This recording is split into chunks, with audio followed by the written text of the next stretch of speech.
اعوذ باللہ من الشیطان الرجیم، بسم اللہ الرحمن الرحیم۔ ہماری بات چل رہی تھی فکر و نظر کے بارے میں کہ جب انسان کوئی امر اس کے سامنے آتا ہے، کوئی مجہول آتا ہے تو وہ 5 مرحلوں سے گزرتا ہے، جس کو ہم کس کو کہتے ہیں؟ ادوار خمسہ۔ صحیح ہے کہ سب سے پہلے وہ مشکل کا مواجہہ کرتا ہے، پھر اس مشکل کی نوع کو جانتا ہے، پھر اس کے بعد مشکل سے معلوم کی طرف جاتا ہے، پھر معلومات کے درمیان بحث کرتا ہے، پھر معلوم سے مجہول کی طرف آتا ہے۔ آئے سمجھ میں؟ اور وہی اس کا کیا ہوتا ہے؟ مطلوب ہوتا ہے۔ کہا جو آخری 3 ہیں، آخری 3 کون سے؟ مجہول سے معلوم کی طرف، اور یہ حرکت الذاہبہ اس کو کہیں گے۔ کیا کہیں گے؟ حرکت الذاہبہ۔ کہاں سے؟ مجہول سے معلوم کی طرف۔ اور بین المعلومات اس کو کہیں گے حرکت الدائریہ۔ صحیح ہے؟ اور پھر جب معلومات سے نتیجہ پہنچ کے معلومات سے مجہول کی طرف آئیں گے، اس کو کہیں گے حرکت الراجعہ۔ صحیح ہے؟ کہا حرکت الذاہبہ، حرکت الدائریہ اور حرکت الراجعہ، یہی کیا ہیں؟ فکر و نظر ہیں۔ اب آئیے جو اس سے مستثنا ہیں، کہا نعم من لہو قوت الحدس، لیکن جس کے پاس قوت حدس ہے۔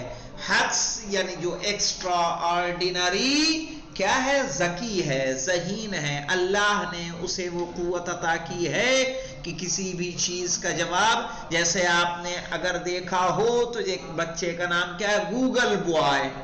دیکھا ہے کہ نہیں دیکھا ہے؟ صحیح ہے، کیونکہ اللہ نے اس کو کیا کیا ہے؟ ایک امتیازی قوت عطا کی ہے۔ تو نعم من لہو قوت الحدس، جس کے پاس قوت حدس ہے، یستغنی عن الحرکتین الاولیین، تو وہ مستغنی ہے پہلی دونوں حرکتوں سے۔ کون سے؟ مواجہت المشکل اور معرفت نوع المشکل۔ اس کو یہ پتا نہیں ہے وَإِنَّمَا يَنْتَقِلُ رَأْسًا بِحَرْكَةٍ وَاحِدَةٍ مِنَ الْمَعْلُومَاتِ إِلَى نہیں، حرکت الاولین سے مراد وہ نہیں مولانا، حرکت الاولین سے مراد ہے مجہول سے معلوم کی طرف، معلومات کے درمیان۔ چاہیے جو 3 ہے نا ہماری، ان میں سے پہلی دونوں حرکتوں سے وہ مستغنی ہو جاتا ہے۔ وَإِنَّمَا يَنْتَقِلُ رَأْسًا، بلکہ وہ سیدھے منتقل ہو جاتا ہے بِحَرْكَةٍ وَاحِدَةٍ، ایک ہی حرکت میں، مِنَ الْمَعْلُومَاتِ إِلَى الْمَجْهُولِ، معلومات سے مجہول کی طرف، یعنی حرکت راجعہ۔ وَهَذَا مَعْنَى الْحَدْس، اسی کے معنی کیا ہوتے ہیں؟ حدس ہے۔ کیسے؟ اگر کوئی استاد کلاس میں سوال پوچھے تو مجھے یہ بتائیے کیا سب بچے ایک مستوے پہ جواب دیتے ہیں کہ الگ الگ مستوے پہ جواب دیتے ہیں؟ وجہ کیا ہوتی ہے الگ الگ جواب دینے کی؟ کہ ایک کے کیا ہے، ایک کے پاس کیا ہے، وہ چیز یعنی اس مقدار تک ہے کہ وہ حدس کی حد تک پہنچ گیا ہے، اچھے سے اس کو یاد ہے، معلوم ہے۔ دوسرا کیا ہے، ان 5 مرحلوں سے کیا کرے گا؟ گزرے گا۔ اور جب 5 مرحلوں سے گزرے گا وہ کیا کرے گا؟ جلدی۔ جو صرف آخر کے 3 مرحلے استعمال کرے گا وہ اس سے جلدی، اور جس کے پاس اتنی اللہ نے قوت دے دی ہو کہ صرف اور صرف ایک قوت ہو، صحیح ہے، کہ جو معلوم سے کدھر آ جانا ہے؟ سیدھے مجہول، وہ کیا ہوگا؟ سب سے زیادہ جواب دینے والا۔ اسی لیے کلاس میں آپ نے دیکھا ہوگا کہ کچھ بچے جلدی سمجھتے ہیں، کچھ کو بار بار سمجھانا پڑتا ہے، کئی بار تکرار کرنے کے بعد ان کے ذہن میں بات آتی ہے۔ فَلِذَٰلِكَ، اور اسی لیے، يَكُونُ صاحب الحدس، کہ جو صاحب حدس ہوگا، الحدس القوی، اسرع تلقیا للمعارف والعلوم، وہ زیادہ تیزی سے حاصل کرے گا معارف اور علوم کو۔ صحیح ہے، جس کے پاس قوت حدس ہوگی، یعنی ایک ایسی قوت جو ذکاوت، ایک ایکسٹرا آرڈنری، یعنی جو انسان عام انسانوں سے زیادہ ذہین ہونا، اور یہ تب ہوگی جب اللہ نے آپ کو الہامی کوئی قوت عطا کر دی ہو۔ مثلا جیسے محمد حسین طباطبائی کے بارے میں تھا کہ 4 سال کی عمر میں قرآن حفظ، نہج البلاغہ حفظ، یہ حفظ وہ حفظ، تو یہ کیسے عام حالات میں ممکن ہے کہ یہ قوت حدس کی حالت میں ممکن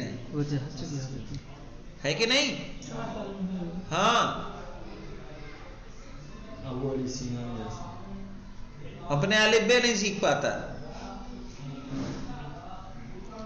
تو ہے تو کہا یہ جس کے پاس قوت حد سے قوی ہو وہ اسرع تلقی، یعنی جلدی سے وہ حاصل کرے گا للمعارف والعلوم، معارف و علوم کو.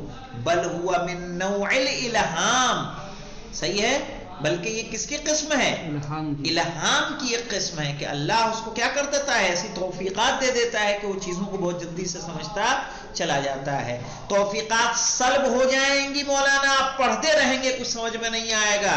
اللہ نے توفیق دے دی تو کیا ہوگی، آپ کی قوت ایسی ہوگی کہ پڑھتے رہیں گے وہ سب آپ کو کیا ہوتا جائے گا، یاد ہوتا چلا جائے گا. وَأَوَّلُ دَرَجَاتِهِ، اور یہ مولانا کیا ہے، الہام کی صحیح پہلی منزل ہے، پہلا درجہ ہے. وَلِذَلِكَ أَيْضًا جَعَلُ الْقَضَايَا الْحَدْسِيَّاتِ، اسی لیے قضایا حدسیات کو قرار دیا ہے من اقسام البدیہیات، کس میں سے، اقسام بدیہیات میں سے. لِأَنَّهَا تَحْصُلُ بِحَرْكَةٍ وَاحِدَةٍ، اس لیے کہ یہ حاصل ہو جاتی ہے ایک ہی حرکت میں. مفاجئة من المعلوم الى المجهول، ایک کا ایک مفاجئہ یعنی ایک کا ایک معلوم سے مجہول کی طرف. عند مواجہۃ المشکل، جب اس کو مشکل کا سامنا ہوتا ہے. مثلا جو مولا کائنات کے پاس علم ہے، کیا وہی پانچوں حرکت سے گزر رہے ہیں کہ سیدھے مشکل آئی ادھر جواب مل گیا؟ قوت حد سے. کبھی فکر کرتے ہوئے دیکھا کہ سوچا ہو یاسین حسین کی طرح کہا، دیکھ کے بتاتا ہوں، رسول خدا ڈائری دے کے گئے تھے مجھے، من دون کسب وسعی، بنا کسی کسب کے اور بنا کسی سعی کے. اس لیے کہ وہاں پہ کیا ہے، قوت حد سے معلومات کا ذخیرہ ہے. لیکن سعی کوشش کیسی مولانا، سعی فکری. من دون کسب وسعی فکری. فلم يحتج الى معرفت نوع المشکل، تو اسے ضرورت نہیں محسوس ہوتی کس کی، معرفت نوع مشکل کی. ولا الى الرجوع الى المعلومات، نہیں معلومات کی طرف رجوع کرنے کی. عنده، اس کے نزدیک. وفحصها وتالیفها، اور اس کو تلاش کرنے کی اور پورا قضیہ سینٹنس جوڑنے کی، بنانے کی کہ کیسے بیان کروں گا تو کیا ہو جائے گا، اس کا جواب صحیح ہوگا. آئے سمجھ میں؟ وَلِأَجْلِ هَذَا، اور اسی لیے کہا ہے مولانا، وَلِأَجْلِ هَذَا قَالُوا، اور اسی وجہ سے کہا ہے، إِنَّ قَضِيَةً وَاحِدَةً قَدْ تَكُونُ بَدِيهِيَّةً عِنْدَ شَخْصٍ نَظَرِيَّةٌ عِنْدَ شَخْصٍ آخر، کہ ممکن ہے کہ ایک قضیہ کسی کے ہاں بدیہی ہو، کسی کے ہاں نظری ہو.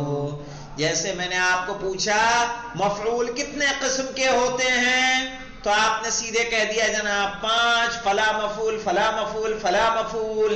لیکن اگر ایک عام انسان سے پوچھیں گے یا مقدماتی والوں سے پوچھنے لگ جائیں، ہم ابتدائیہ والوں سے پوچھنے لگ جائیں مفعول کتنے طرح کے ہوتے ہیں، تو وہ کیا کریں گے؟ یا جس نے اپنی نئی نحو پڑھی ہو، کیا وہ آسانی سے بتا دے گا کہ اس کو غور و فکر کی ضرورت ہوگی؟ وہ تمام مراحل سے گزرے گا. تو کہا ایک ہی چیز، ایک ہی قضیہ کسی کے ہاں نظری ہو سکتا ہے، کسی کے ہاں بدیہی ہو سکتا ہے. وَلَيْسَ ذَلِكَ إِلَّا لِأَنَّ الْأَوَّلَ عِنْدَهُ مِنْ قُوَّةِ الْحَدْسِ، اور ایسا تبھی ہوگا کہ جب پہلا والا یعنی جو فوراً سمجھ جاتا ہے، جس کے نزدیک بدیہی ہے، اس کے پاس کیا ہو، قوت حدس ہو. ما يستغنی به عن النظر والکسب، جو اسے مستغنی بنا دیتا ہو نظر اور کسب کرنے سے. ای ما یستغنی به عن الحرکتین الاولیین، یعنی کہ وہ مستغنی ہو جاتا ہے پہلی دونوں حرکتوں سے. پہلی دونوں حرکتیں یعنی ذاہبہ اور دائریہ سے. صحیح ہے کہ مجہول سے کہاں جائے، معلوم کی طرف، اور پھر معلومات کے درمیان تلاش کرے. دون الشخص الثانی، بنا دوسرے والے کے. فإنه يحتاج إلى هذه الحركات، بلکہ اس کو کیا ضرورت ہے، ان حرکات کی ضرورت ہے. کہ معرفت نوع مشکل ہوئی، صحیح ہے، مشکل کا سامنا ہوا، اس کی نوع کو جانا، پھر مجہول سے کہاں چلا جائے، معلوم کی طرف، پھر معلومات کی طرف، اس میں تلاش کرے، پھر قضیہ بنائے، اور قضیہ بنا کے پھر معلوم سے کدھر آ جائے، مجہول کی طرف آ جائے. لتحصیل العلوم بعد معرفت نوع المشکل، تاکہ علوم کو حاصل کرے کب، جب نوع مشکل کو وہ جان لے مولانا. تو کہا ایک ہی قضیہ کسی کے ہاں نظری ہو، کسی کے ہاں بدیہی ہو سکتا ہے۔ خلاصۃ و تقسیم العلم دیکھیے مولانا کیا ہے، کہہ رہا ہے العلم یا تو تصور ہوگا یا تصدیق، اور دونوں تصور ضروری اور نظری بھی ہوگا، تصدیق بھی ضروری اور نظری ہوگی۔ اب یہاں تمرینات ہیں، آپ کے یہاں بھی ہیں کہ نہیں ہیں؟ ہاں، لماذا لم يكن الوهم والشک من اقسام التصدیق، صحیح، وہم اور شک اقسام تصدیق میں سے کیوں نہیں ہے؟ کیونکہ یہاں پر اذعان اور جزم نہیں پایا جاتا ہے نا، ظن اور اذعان اور جزم نہیں پایا جاتا۔ اذکر خمس قضایا بدیہیہ من عندک مع بیان ما تحتاج الیہ کل منها اسباب توجہ النفس الخمسہ، کہہ رہے 5 قضیے آپ کو بتانے ہیں مولانا۔ کتنے قضیے؟ 5 قضیے بتانے ہیں۔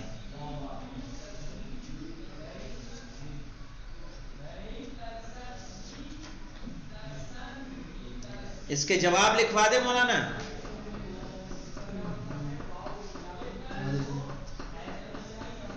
حقو عندنا لکھیے پہلے کا جواب۔ یہاں پر ایزن اور جزم نہیں پائے جاتے۔ کیا کہہ رہا؟ کیونکہ یہاں پر ایزن اور جزم نہیں پائے، ایزان اور جزم نہیں پائے۔ وہ تو میں نے شارٹ میں لکھوا دیا ہے۔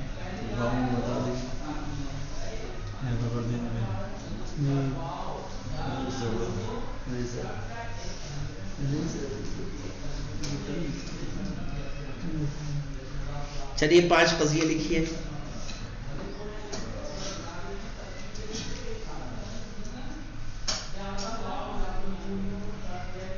الشمس طالعۃ، دوسرے کا لکھ لیں پھر پہلے کا لکھوا دیتے ہیں۔ الشمس طالعۃ، دوسرے کا لکھوں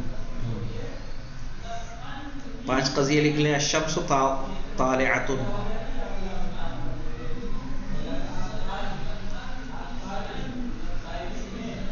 یعنی سورج نکلا ہوا ہے۔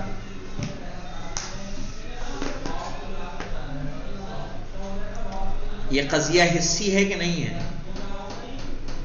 لکھ لیں یہ قضیہ، یہ حسی قضایا میں سے ہے۔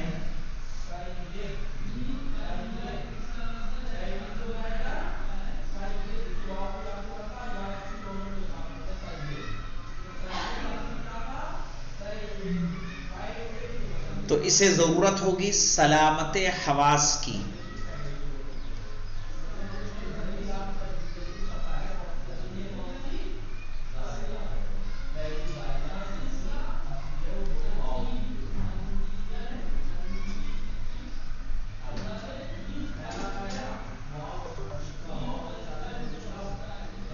اور ایک نابینا ظہر کے وقت بھی درک نہیں کر سکتا کہ سورج نکلا ہوا ہے۔ دھوپ سے درک کر سکتے ہیں؟ دھوپ سے بھی تو احساس ہوگا۔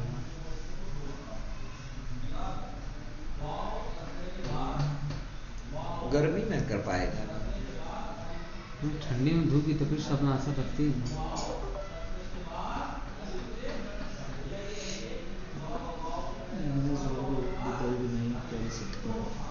نہیں، لیکن وہ بھی علامت سے کر رہا ہے، سمجھ رہے ہیں نا؟ اس نے کیسے کیا؟ ایک ہے کہ دیکھ کے درک کرنا، ایک ہے کہ اثرات سے درک کرنا کسی چیز کو، دونوں میں کیا ہو جائے گا؟ فرق ہو جائے گا، ہے کہ نہیں؟ اب آئیے دوسرا لکھیے۔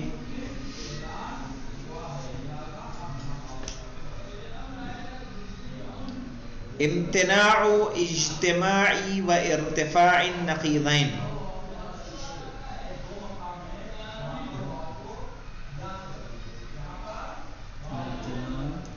اجتماع و ارتفاع النقیضین، دوسرا قضیہ۔ دوسرا قضیہ۔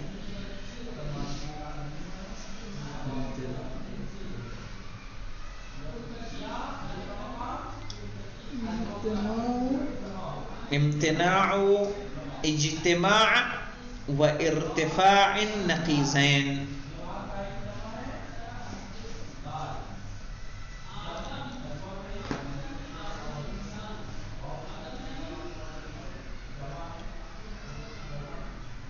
اور اس بدیہی کو درک کرنے کے لیے ضرورت ہوگی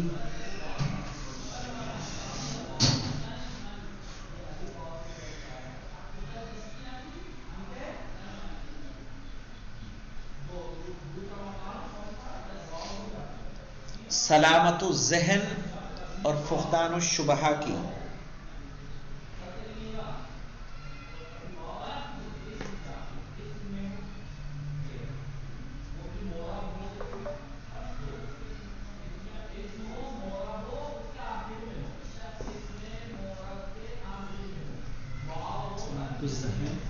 اور فقدان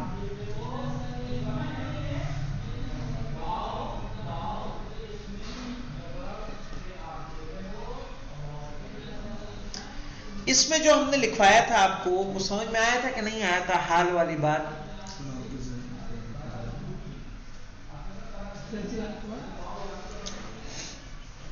کہ معتزلہ نے جو کیا ہے کہ یہ اس کو کیا کہا ہے، حال سے نسبت دی ہے۔ مطلب سمجھ میں آیا حال کیا ہے؟ جیسے اللہ ہر شے کا عالم ہے، ابھی علم کسی شے کے وجود کے بعد ہے کہ پہلے علم کسی وجود کے بعد ہے نا؟ علم کسی شے کے وجود کے بعد ہے۔ یہ کتاب پہلے ہے، بعد میں ہمارے پاس اس کا علم ہے۔ یہ لیپ ٹاپ پہلے ہے، بعد میں اس کا علم ہمارے پاس ہے۔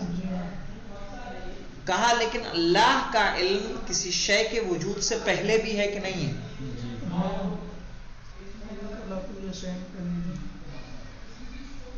شاہد نہیں تھا، اللہ کو اس کا علم تھا کہ نہیں تھا؟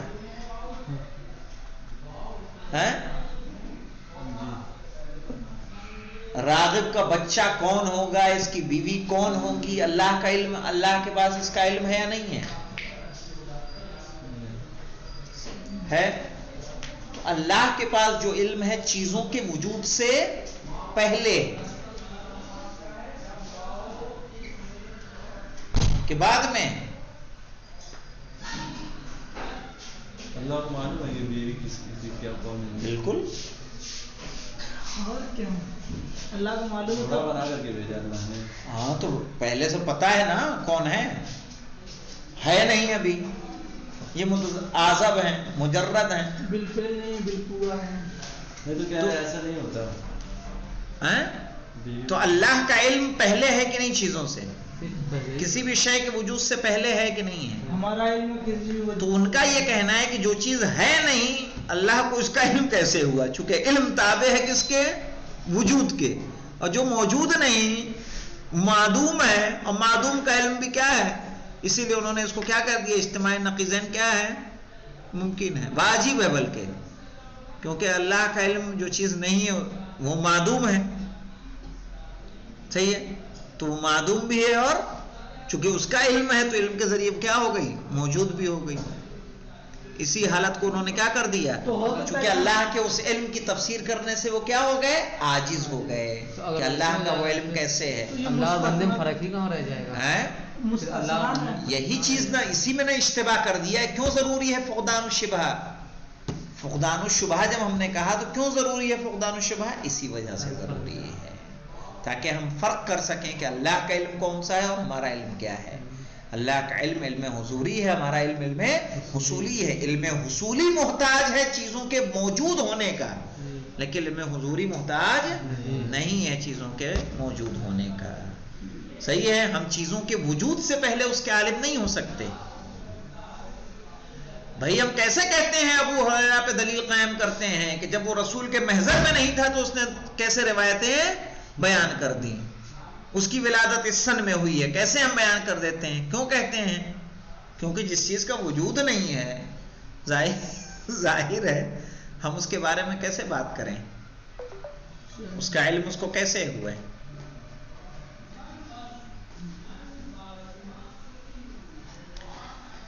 چلیے تو کتنی مثالیں ہو گئی ہمارے پاس؟